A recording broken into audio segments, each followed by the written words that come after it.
Arsenal stay in contact with the representatives of Moussa Diaby. Story coming in from Germany from a very credible source, meaning that Arsenal is still keeping tabs on Moussa Diaby. Welcome to Rokani Media Football. How are you guys and where are you watching us from? Coming in another story with Jude Bellingham, one of those players that is the hot cake into the summer transfer window, as Liverpool have gone ahead to pull out of the race to sign Jude Bellingham. And lastly, Arsenal, Manchester United and Liverpool all going in for the Dutch international known as Gravenberch, who is really playing in at Bayern Munich. Welcome to Rokani Media Football, guys. How are you guys and where are you watching us from? Smash the like button, comment and share.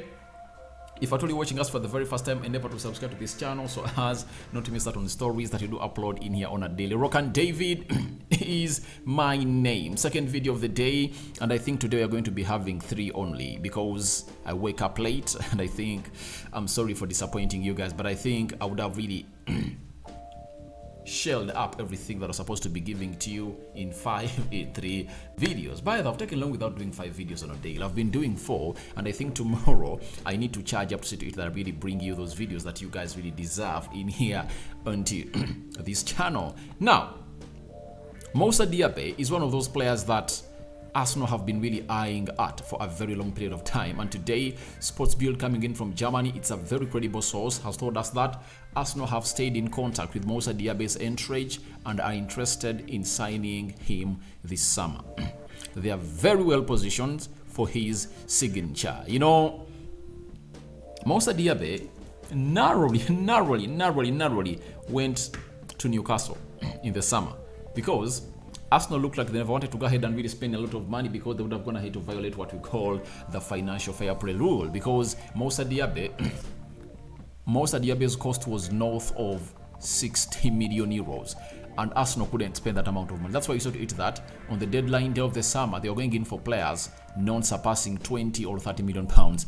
That was the much Arsenal could spend onto the deadline day. So Arsenal failed to really get in Moussa Diaby. But you all know the reason as to why Moussa Diaby is being linked to Arsenal. You know that very well. It's because of Bukayo Saka being the only player into that position of the right attacking side of the midfield of Arsenal. So, however much Saka's gone ahead to put in lots of performances to this season, 22 goal involvements with 12 assists. 10 assists and 12 goals. Bukayo Saka has found himself in a position of really getting affected by fatigue, meaning that he plays very many games for Arsenal and he's the only player that really plays in that position. And remember, he's just 21 years of age or 22, but he needs some rest a little bit. Putting the rest a little aside, you need to get in a player who is going to push him to really perform at higher levels. And that player to me is Moussa Diaby or Rafinha or Marcus Asensio or Olise, depending on which player. Depending on which team he comes in from, provided it's a left-footed player that really can really give Bukayo Saka a push to that position. Now, Moussa Diaby this season is also trying to really tear it up like he did last season. I think last season he had close to 28 goals in a season. So, I think there were 28... No, he had close to 34 goal involvements with 18 goals and 16 assists. This season, he's having 26 games in the Bundesliga. He has scored 9 goals with 6 assists. Those are 15 goal involvements. In the UEFA Europa League, he has played 5 games, 2 goals and 1 assist. You get? Then in the UEFA Champions League, he played 6 games and 2 assists, 2 goals. In the DBFL Cup, he played 1 game and 1 assist. Now let's count these games. Those are 7, all right, 33. He has played 41 games. Now the goals are 11, 13. He has so far scored 13 goals, and he has 7, 1, 7, 8. So he has 8 assists onto his name. That is Moussa Diaby. 8 assists and 13 goals this season. I think that's not a very bad output for Moussa Diaby. If at all you're an Arsenal player, if at all you want him to bring him at Arsenal, because if he comes in through, even if he can get you 10 goals and 10 assists, you get, adding that to what Saka gets you, he'll be a credible signing. But this is one of the players that Arsenal have been keeping an eye on. And talking about the Champions League, where Arsenal are going to be playing next season, I think Moussa Diaby has repeatedly played in the Champions League for Bayern Leverkusen. I think even last season he played in the Champions League. For the 2 consecutive seasons, he has been playing the Champions League, and obviously he's one of those players that are going to have to show up what they are all about. And I think he's really doing wonders at Bayern Leverkusen. He's into the right age of Mikel Arteta and Edu. That means he's in the perfect profile that these two really need. 23 years of age. Obviously in July this year he's making 24 years of age. 1.7 meters tall. I think that obviously helps him to really be one of those players that Arteta really wants. But we are being told that Arsenal are very well positioned for his signature. So Arsenal are in a position that it's them to give away Moussa Diaby. However much Newcastle wanted the player, and Newcastle looks like they are fighting to go to the Champions League, and that might act as a factor to really convince Moussa Diaby to go in and play for Newcastle. I understand that Moussa Diaby would also love to come to Arsenal, but having missed out on a chance to join the Premier League last season, I think he's so much desperate to come in and play for the Premier League, for a Premier League team. So Arsenal needs to close this deal early enough, because if they don't, the likes of Newcastle are really so much in admiration of this player. Miguel Almiron is a very good player, and they would like to get another player that plays that position, because he has been out for like 2 months now. Miguel Almiron not playing games for Newcastle, meaning that they lack a player who plays on the right attacking side of the midfield, or as right forward with the left foot. So I think it's in the hands of Arsenal to really get in this player known as Moussa Diaby, and I think he's going to be one of those that Arsenal are really targeting. But the problem is Rafinha might be put up for sale by Barcelona, and the moment you hear that Rafinha has been put up for sale by Barcelona, Arsenal won't look further more than Rafinha. That's it. They won't look back for players like Moussa Diaby, for Olise, for Marco Asensio, for any player. Lilo is saying they'll go in for Rafinha, because Edu and Arteta are really obsessed with Rafinha. He was on their transfer list last summer. They made the bid that was really appealing to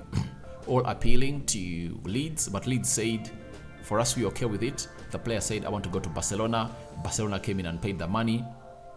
They took the player to Barcelona. So that is Moussa Diaby for you. His chances to come to Arsenal are really lying onto the mercy of Barcelona. The moment Barcelona say, we are not selling Rafinha, then Moussa Diaby comes in next.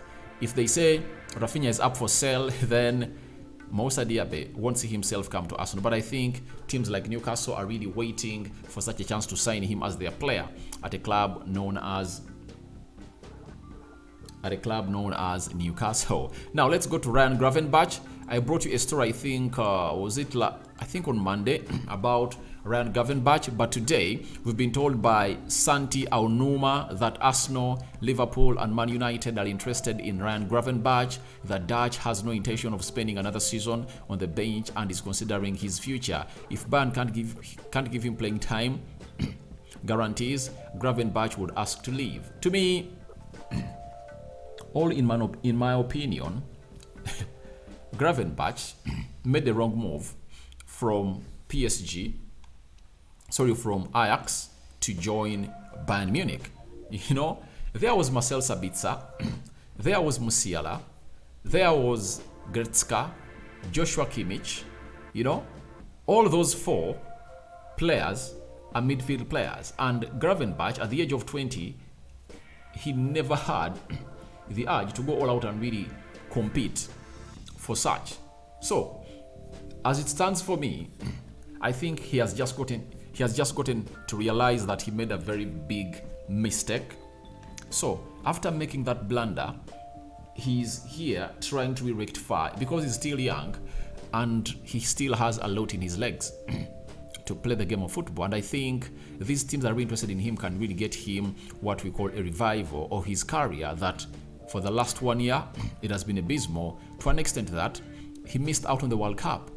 When he was playing for Ajax, he was a regular in the Louis van Gaal team of the Netherlands. But after coming out and going to Bayern Munich and not getting enough playing time, he was nowhere near the list of players that were going to the World Cup, and that just put him off the record of the Dutch team that really played back in the World Cup, having missed out on the previous on the World Cup of 2018, the return in the World Cup.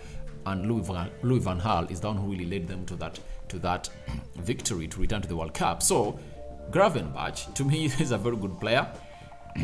And whichever team is going to get him, they would have gotten themselves a very good player. He's tall. He's a player who can play in the CDM position, number 8 and number 10. So he's an all-rounder, and he's really press resistant. He really does what a midfielder does into that midfield. So I think Gravenberch is not going to get ample playing time at Bayern Munich and is going to be up for sale in the summer. That's it. Because Thomas Tuchel looks like he doesn't want to change that midfield of Goretzka, Kimmich, and Musiala. If at all he was impressed by Gravenberch, I believe in the recent games that he has been coaching Bayern Munich, ever since he was named as a manager of Bayern Munich after sacking Nagelsmann, he would have found himself in at least starting in those end of those games. But Gravenberch is nowhere near the starting 11 of Bayern Munich, and that really puts him in a position to really leave the club. But who is going to get him? No one knows, because they bought him at 20 million euros from Ajax, meaning that they can sell him at like 30 or 35, because there's a prospect that Erik ten Hag worked with at Ajax.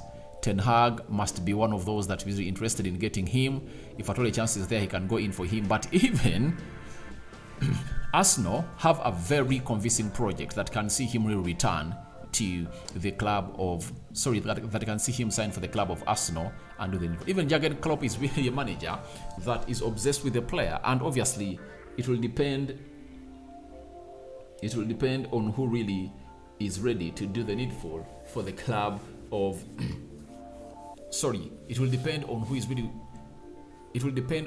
really willing to go all out and pay the amount of money that Bayern wants. And I think all these three teams can pay £30 million for the player. Now, who is going to convince the player to go?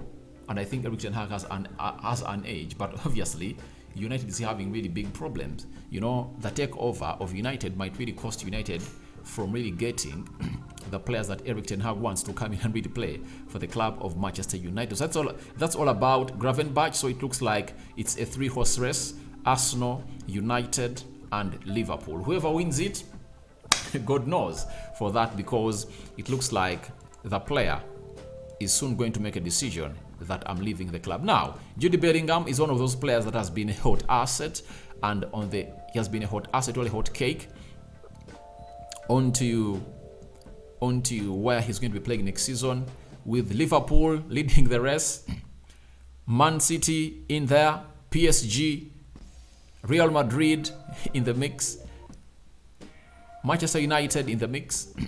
But this is what we call a person who was leading the race to become the last. Fabrizio Romano yesterday broke this story about Jude Bellingham. Liverpool have cooled their interest in Jude Bellingham, as reported by UK media tonight.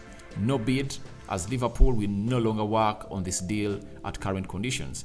Package worth more than £130 million, now considered too expensive, will sign to all three midfielders in any case. Now, I think for Liverpool, they've done themselves justice, and they've not gone ahead to do the Cody Gakpo mistake they did in the January transfer window. To me, I always reiterated my words about who Liverpool needed in the summer. I believe they only needed a midfielder to come in and really reinforce that midfield. That's the player they needed. But they went in for Cody Gakpo, a mistake that is still costing them their season till now, because they are missing out on the Champions League. And to be exact, Liverpool have found themselves in a situation of really being shite because of their poor decision they made to really bring in Cody Gakpo. And when they're not in the Champions League, there is no way you expect them to play a role into signing a player of 130 million pounds because it will not be in line with the financial fair play rule of Liverpool. So to me, I think Jude Bellingham will either go to Man City or Real Madrid. So guys, your thoughts on to Arsenal in contact with Moussa Diaby are welcome in the comment section below. Where do you think Jude Bellingham is going to go with a 3-man horse race? It's a 3-man horse race in there for you. And Jude Bellingham's future next year, where do you see him play for the where do you see Jude Bellingham play in the season of 2023-2024? I sign out for now. See you later. Smash the like button, comment and share. If at all you're watching us for the very first time, endeavor to subscribe to this channel so as not to miss out on stories that we do upload in here on a daily. Rokani David remains my name, and in the UEFA Europa League, United is leading Sevilla by 2-0. I'm out.